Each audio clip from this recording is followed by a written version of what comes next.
औज़ुबिल्लाहि मिनश्शैतानिर्रजीम बिस्मिल्लाहिर्रहमानिर्रहीम नहमदुहु व नुसल्लिमु अला रसूलिहिल करीमिल अमीन व अम्मा बाद औज़ुबिल्लाहि मिनश्शैतानिर्रजीम बिस्मिल्लाहिर्रहमानिर्रहीम। मेरे मुअज़्ज़ज़ मुसलमान भाइयों, प्यारे प्यारे इस्लामी भाइयों, हम वतनों और मुअज़्ज़ज़ नाज़रीन और सामीन कराम, आज ईद मिलाद नबी का मुक़द्दस दिन है और पैदाइश के लिहाज से ऐसा दिन सब दुनिया सब अयाम से अफजल है। वैसे तो ईद उल फितर का दिन भी बड़ा अहम है, ईद उल ज़ुहा का दिन भी बड़ा अहम है, मुहर्रम के दिन भी अहम है, मगर ये ईद उल मिलाद नबी का दिन ये सबसे ही ज़्यादा अहम और अफजल है, क्योंकि इस दिन को हमारे प्यारे नबी पाक हज़रत मोहम्मद सल्लल्लाहु अलैहि वसल्लम इस दुनिया में तशरीफ़ लाए। वैसे तो आपकी जो पैदाइश है वो तो बहुत पुरानी है, जबकि अल्लाह तबारक ताला ने अर्श से पैदा फरमाया। तो अर्श पैदा फरमाने के बाद अल्लाह ताला पाक ने हज़ूर पाक सल्लल्लाहु अलैहि वसल्लम के नूर को पैदा फरमाया और आपका नूर सबसे पहले था। तो आपके नूर के बाद अल्लाह तबारक ताला ने मलाइका को बतौर खादम बनाया, जिन्नात को पैदा फरमाया। जिन्नात के पैदा फरमाने के बाद अल्लाह तबारक ताला ने इंसानों को पैदा फरमाया और इंसानों में से हजूर पाक सल्लल्लाहु अलैहि वसल्लम को सबसे अफजल बना कर भेजा। मेरे दोस्तों और भाइयों, हजूर पाक सल्लल्लाहु अलैहि वसल्लम की विलादत तो वैसे बहुत पुरानी है और दरूद पाक की उम्र बहुत कदीम है, मगर हजूर पाक सल्लल्लाहु अलैहि वसल्लम जब हजरत बीबी आमना के घर तशरीफ लाते हैं तो ज़्यादा लोगों को इस बात की तरफ तवज्जो है कि यही दिन हजूर पाक सल्लल्लाहु अलैहि वसल्लम का वलादत का है। वो इसी को वलादत अव्वल समझते हैं, मगर वलादत अव्वल और चीज़ है। वलादत अव्वल वो है कि जब हजूर पाक सल्लल्लाहु अलैहि वसल्लम के नूर को पैदा फरमाया गया। आसमानों में आपका वजूद था, तौरात बोलती रही, ज़बूर बोलती रही, इंजील बोलती रही, हिब्बों की मुक़द्दस किताबें ये गवाहियाँ शहादत देती रहीं कि एक नबी हज़रत मोहम्मद सल्लल्लाहु अलैहि वसल्लम ने दुनिया में आना है। और उसकी ये तब ये बुशारत दी जाती है कि जब उसका वजूद होता है। दोस्तों भाई, उसकी मिसाल ऐसे है कि जैसे बहुत बड़ा एक कॉन्फ्रेंस होती है, कॉन्फ्रेंस में आकर मुख्तलिफ उलमा आकर अपनी अजहार ख्याल करते हैं। तो जब अजहार ख्याल करते हैं तो 1 2 3 4 घंटे लग जाते हैं। मुख्तलिफ उलमा आए, नात ख्वां आए, महफिल में आखिरी वक्त में एक फुताहट और एक बोझपन महसूस करने लग गया और हाज़रीन अब ये एक किस्म का आंख के झपकने लग गया, वो सुस्ती महसूस करने लग गया।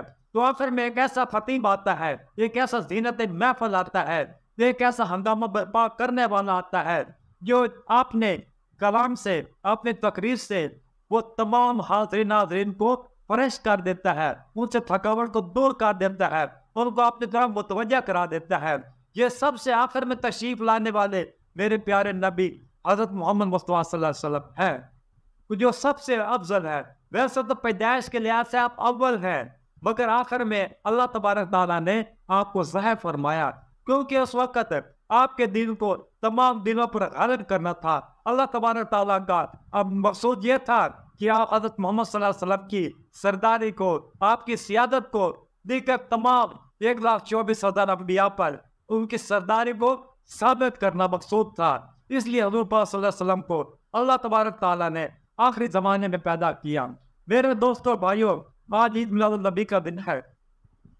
हमारे नबी का भी हम पर हक है कि हम आपके इस अजीम मौके पर, आपकी वलादत के मौके पर हम खुशियों का एहतमाम करें, हम महफिल मिलाद का एहतमाम करें, हम जुलूसों का एहतमाम करें, हम ज़्यादा से ज़्यादा सबीलें लगाएं, सदके दें, खैरात करें, क्योंकि आज खुशी इस बात की है कि आज के दिन को हमारे यहाँ का हज़रत मोहम्मद सल्लल्लाहु अलैहि वसल्लम आप तशरीफ़ लाए हैं, आपकी वलादत का दिन है। अगर दोस्तों सही बात है कि अगर आप तशरीफ़ ना लाते तो कुछ भी ना होता। हम सब हजूर पाक सल्लल्लाहु अलैहि वसल्लम के तौफील से इस दुनिया में आए हैं, मगर हजूर पाक सल्लल्लाहु अलैहि वसल्लम के तौफील से बाबा आदम भी आए हैं, फरिश्ते भी इस दुनिया में हजूर पाक सल्लल्लाहु अलैहि वसल्लम के तौफील से है, जिन्नात भी हजूर के तौफील से है कि हमारे नबी सबसे बुलंद तरो आला है।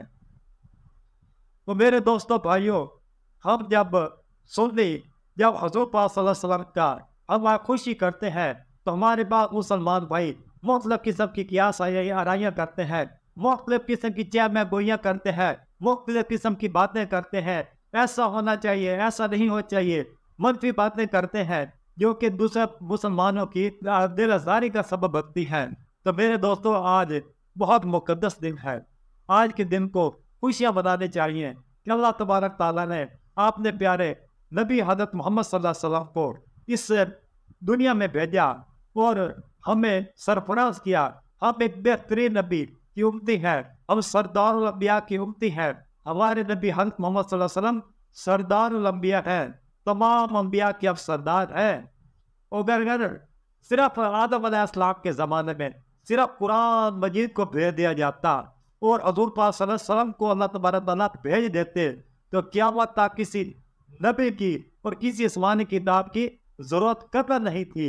इसलिए हमारे नबी क्योंकि सबसे अफजल और आला है, बारियाँ लगी हैं, आपको आखिरी बारी में भेज दिया गया। अगर आपको पहली बारी में भेज दिया जाता तो आपकी सरदारी फिर भी तमाम जहान पर साबित थी। दोस्तों, हमारे नबी पाक सल्लल्लाहु अलैहि वसल्लम के माथा अक़दस पर रहमतुल आलमीन का ताज सजा हुआ है। अगर कुरान पाक में यही आता वमा अर्सलनाका इल्ला रहमतुल आलम, कि हाय महबूब, हमने आपको सिर्फ एक आलम इस दुनिया के लिए ही रहमत बना के भेजा है। तो मेरे दोस्तों भाइयों, फिर भी नबी पाक सल्लल्लाहु अलैहि वसल्लम तमाम अंबिया औलिया आइमा किराम से अफजल थे, फिर भी सबसे बुलंद थे। मगर जब अल्लाह ताला ने कुरान पाक में यह फरमाया वमा अर्सलनाका इल्ला रहमतुल आलमीन, कि महबूब, हमने तुम्हें तमाम आलमों के लिए, तमाम जहानों के लिए रहमत बना के भेजा। तो मेरे नबी पाक सल्लल्लाहु अलैहि वसल्लम तो उस जहान के लिए भी रहमत है जिस जहान का जिक्र मौलाना रूम की किताब मसनी कलाम में रूमी में नहीं है। हुज़ूर पाक सल्लल्लाहु अलैहि वसल्लम उस जहान के लिए रहमत है जिस जहान का जिक्र इमाम अहमद ग़ज़ाली रहमतुल्लाह की किताब कीमिया सादत और या नूर में नहीं है। हुज़ूर पाक सल्लल्लाहु अलैहि वसल्लम उस जहान के लिए भी रहमत है जिसका जिक्र हज़रत अब्दुल कादिर जिलानी की किताब हुनियतुल तालिबीन फतुल ऐन और फतह रब्बानी में नहीं है। हुज़ूर पाक सल्लल्लाहु अलैहि वसल्लम तो उस ज़माने के लिए भी रहमत है कि हज़रत मुहियुद्दीन इब्न अरबी की किताब फतूहात मक्किया और फसूस और हुक्म में भी उस जहान का जिक्र नहीं है। तो मेरे दोस्तों और भाइयों, हमें अपने नबी पाक सल्लल्लाहु अलैहि वसल्लम की आपकी अज़मत को समझना चाहिए। खलीफा हारून रशीद के दौर में एक ईसाई ने तौहीन रिसालत का इर्तिकाब किया तो मामला फतवे तक पहुंचा। हारून रशीद ने हज़रत इमाम मालिक से फतवा लिया कि एक ईसाई ने हुज़ूर पाक सल्लल्लाहु अलैहि वसल्लम की शान में गुस्ताखी की है, वो की सजा किया है।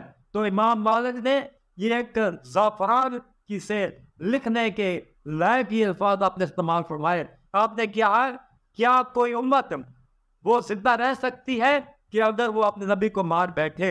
दोस्तों, हमारे नबी पाक सल्लल्लाहु अलैहि वसल्लम जिंदा है, हमारे सांसों में जिंदा है, हमारे कलमों में जिंदा है, हमारी सुबह में जिंदा है, हमारी शान में जिंदा है।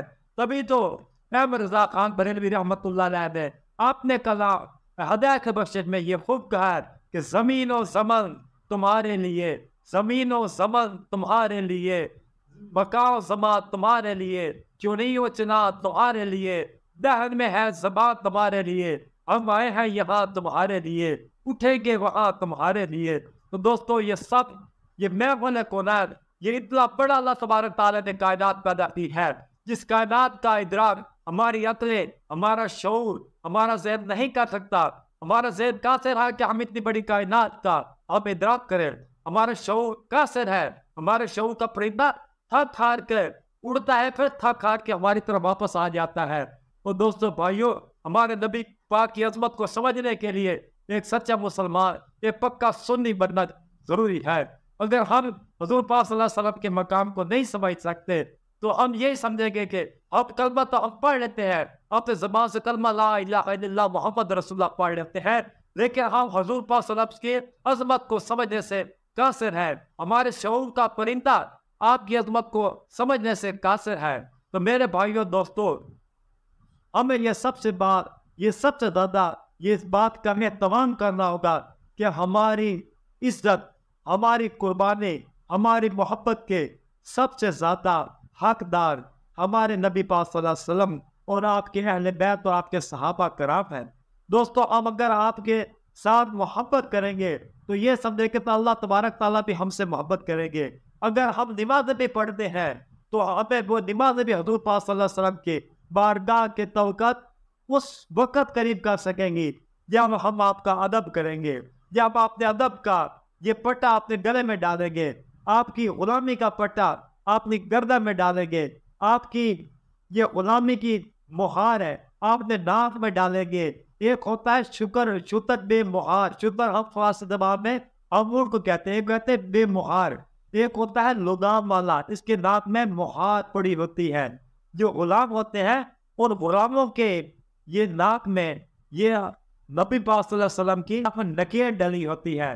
तो जो से बेनकीले गुलाम होते हैं वो उनकी कोई कदर कीमत नहीं होती। जो नकीर डला, जिन गुलामों के नाक में हुजूर पाक नकीर डाली है उनकी बहुत कदर है। उन लोगों की अल्लाह पाक के नज़दीक की बहुत कदर कीमत है। इसलिए हमें ज़्यादा से ज़्यादा मेरे मुसलमान भाइयों चाहिए कि आज के दिन को आप अपने घरों को सजाएं, अपने घरों से बाहर निकले, नए कपड़े पहने, अल्लाह ताला के हुजूर हम दुरूद पाक और या रसूल पाक हमदो सना की महफिलों का हम तमाम करें। दुरूद पाक के फूल हम नजराने के तौर पर बारगाह रिसालत में भेजें और हमें आज से अहद करें कि हम एक अच्छे से अच्छा मुसलमान बनेंगे, अच्छे से अच्छा इंसान बनेंगे। अपने नबी से मोहब्बत का यही तकाजा है कि हम नबी पाक सल्लल्लाहु अलैहि वसल्लम के साथ मोहब्बत करने के अलावा आपकी सुन्नत मुबारक पर भी अमल करेंगे। इसलिए मैं अपनी एक मुख्तसर सी और नाचीज सी तकरीर का ये अख्ताम एक पीर नसीरुद्दीन रहमतुल्लाह अलैह आप गोरडा शरीफ के इस शेर पर कहता हूँ कि जियो तो ऐसे कि हर शख्स एहतराम करे, जियो तो ऐसे कि हर शख्स एहतराम करे, मरो तो ऐसे कि दुश्मन भी तुम्हें सलाम करे। वमा अलैना इल्लल बलागुल मुबीन।